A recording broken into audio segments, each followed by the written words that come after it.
Wichita Willy by W. M. Cuppernell. In the Great Plains there's been trials and pains before the West was won. Trails of tears brought many fears that wise men could not shun. Throughout that time one man stood sublime, to the point of silly. This is an unknown tale, the tale of Wichita Willy. Wichita Willy lived in Kansas in the late 19th century, who always smiled and never got riled or thought about his destiny. To him life was sweet, and to everyone he'd meet, swore he lightened up the room. No girl could depart, or steal his heart, or ever give him gloom. Jesse James of outlaw fame was then causing fear amongst through the Midwest. Many would sigh as he said reach for the sky, and many were buried in their Sunday best. To Wichita Willy that all seemed silly, as he smiled throughout the day. He said quite sincere, why there's nothing to fear, and everything will be okay. As Willy saddled up his horse for a party he was to attend, a young lady emerged from the darkness and swore her heart would never mend. For her love she pledged to Willy, with eyes so clear and blue, and she pleaded upon her knees that she could have his love too. Willy just smiled and said, "Well, thank you very much," and went to kiss the lady, who then fainted with his touch. Wichita Willy was a gentleman, but he hated to be late, so he left the girl where she lay, for he had an important date. For Willy was heading for a party, way at the south of town, where lovely ladies did congregate in beautiful evening gowns. As Willy headed down St. Francis Street, with a tune ringing in his head, a bad man jumped out from the darkness and said, "Hands up, or you are dead." He then snarled, "Reach for it, mister," the outlaw did command, and put his gun close to Willy to emphasize this demand. All Willy did ask was the question, why, as his bright smile did shine through the darkened sky. "Why," the gunman did explain, "because if you don't, a bullet has your name." Wichita Willy just laughed and said, "Is this a robbery?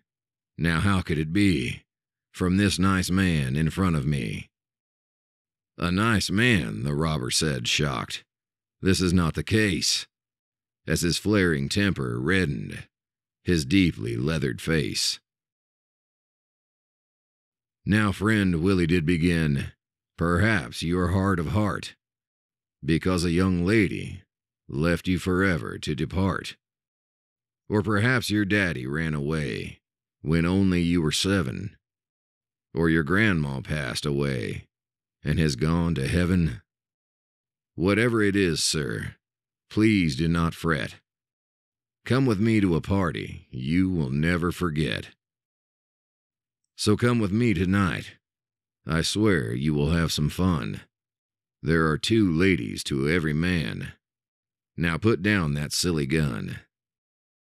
The outlaw looked confused, but soon he made up his mind and dropped his gun to the street and yelled, "It's party time." The 2 men heading down St. Francis Street, at the end, then they made a right. Then the sound of music penetrated through the night. The scene was one of beauty, and was a little wild, the kind that is not fitting for any child. For good and bad alike were dancing to a saloon girl's tune, as a party raged in Wichita under an August moon. Willy and his new friend arrived just as the party was getting good.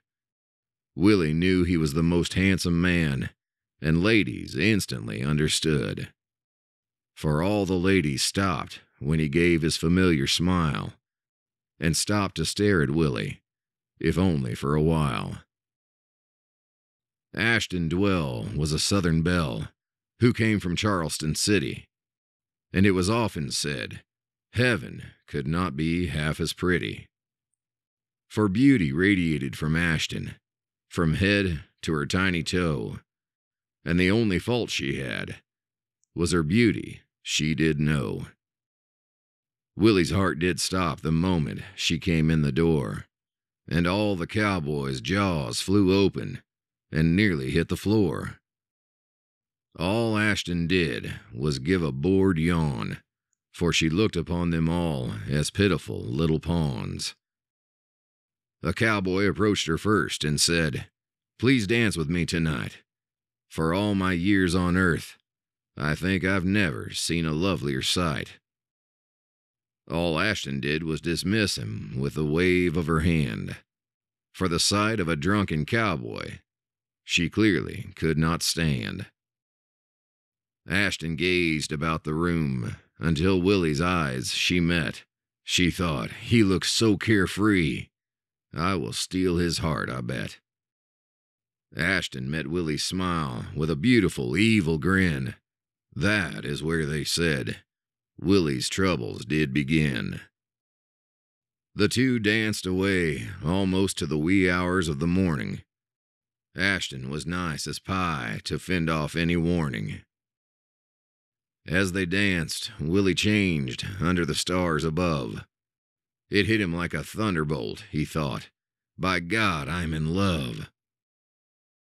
But Ashton was a beautiful woman that enjoyed the most lavish things, living in luxury, the kind that only riches bring.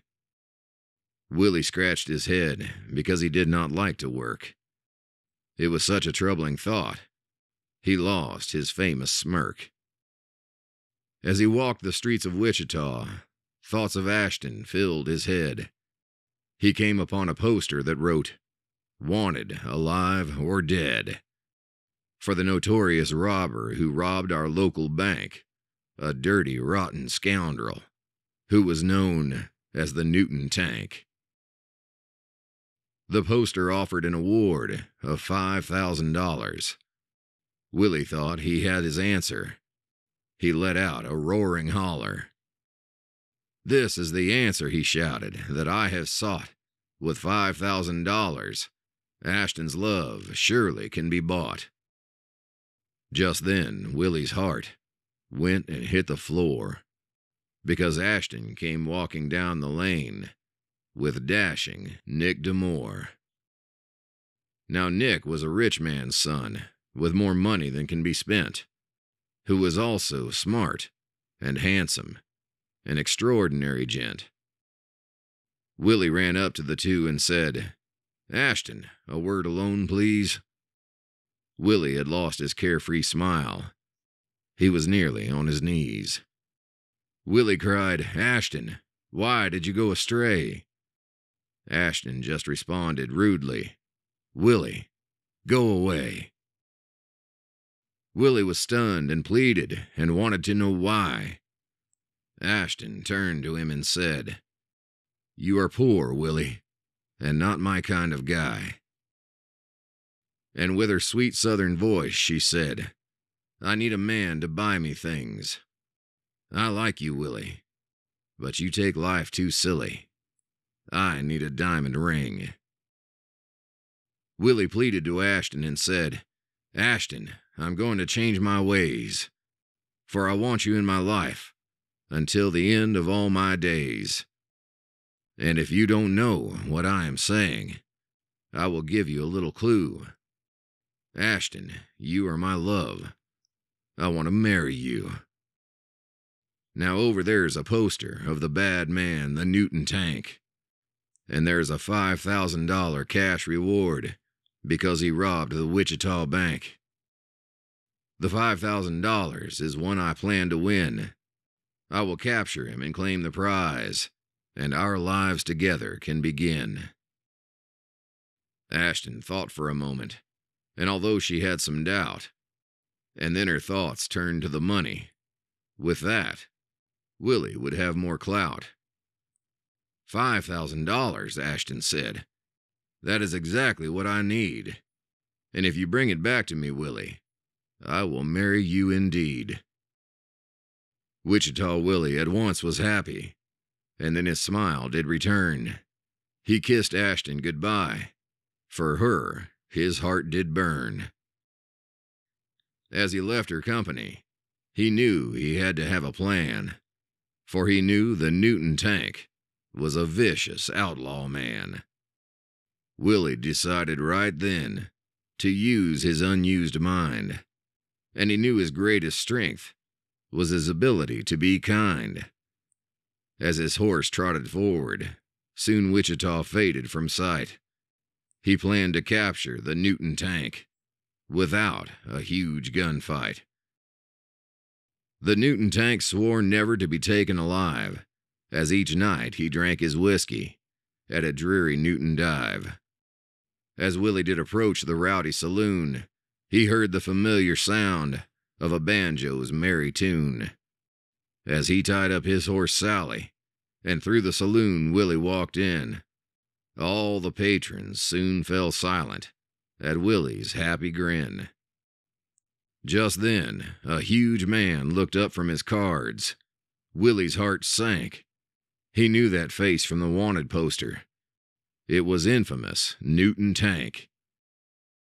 The tank looked upon Willy with a suspicious eye, because Willy continued smiling, and the tank wanted to know why.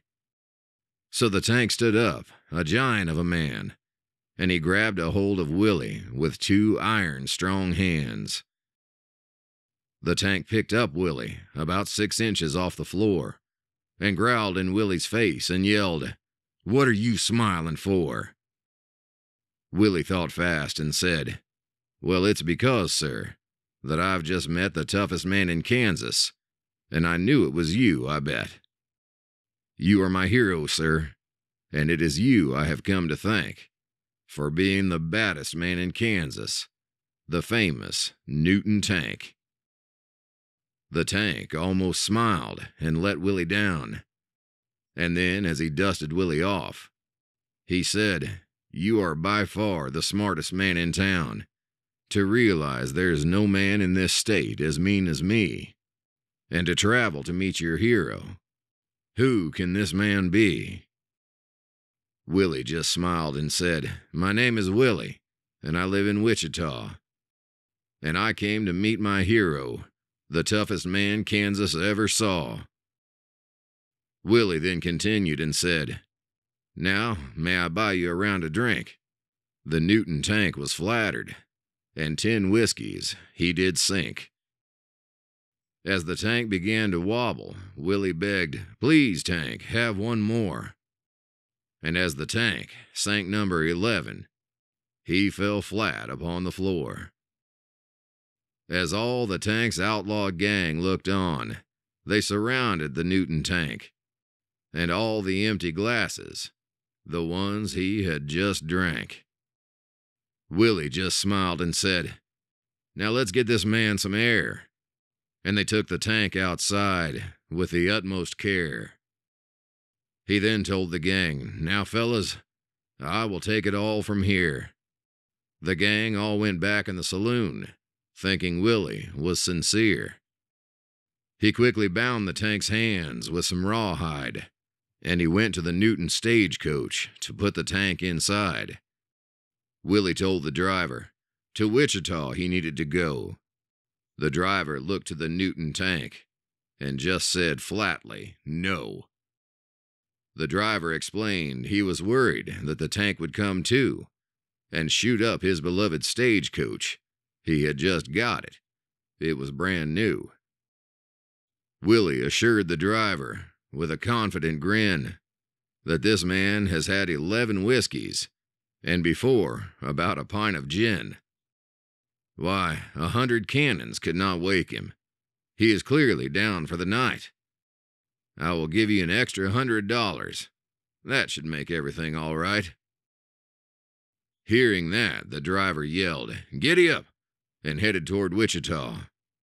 Willy fell to sleep with dreams of Ashton's southern drawl. Willy awoke later with a pistol in his face. The Newton tank had come to. It was a face without any grace. The Newton tank asked Willy if he had any last words. All Willy did is sing a song about a mockingbird. The tank looked confused as he started to fall asleep and fell back into the seat without another peep. As they reached the Wichita jail, he told the sheriff, "Come here, have a peek." When the sheriff saw it was the tank, he let out a happy shriek. The sheriff had his men take the tank, threw him into an open cell. The tank dropped like a tree, as on the cold ground he fell. The next morning, Willy was handed the award of $5,000. Ashton came a-running. She let out a joyful holler. She said, "Willy, I'm so proud it's true. And now let me see that money, and then I will marry you." Willy looked at Ashton, finally realizing her true self, and said, "Well, no thank you. I will keep the money for myself. I need a woman to love me just for who I am, not because I'm rich now. Please excuse me, ma'am." Ashton stood in disbelief as she saw her gold dream fade, and it was said her last words were of Willy when she died many years later as an old maid. Willy went to find the woman who had previously pledged her love, and found her crying in his stable. She looked like an angel from above. The woman's name was Amanda, and he approached her upon his knee and said, "I love you too. Will you please marry me?" The two of them were happy for the rest of their days, and through life Willy and her both smiled and never parted ways. Now remember, in the Great Plains, there were trials and pains before the West was won.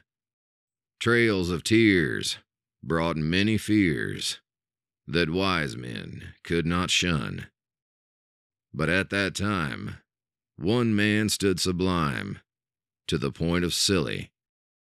He was the happiest man in the Midwest, the great Wichita Willy. The end.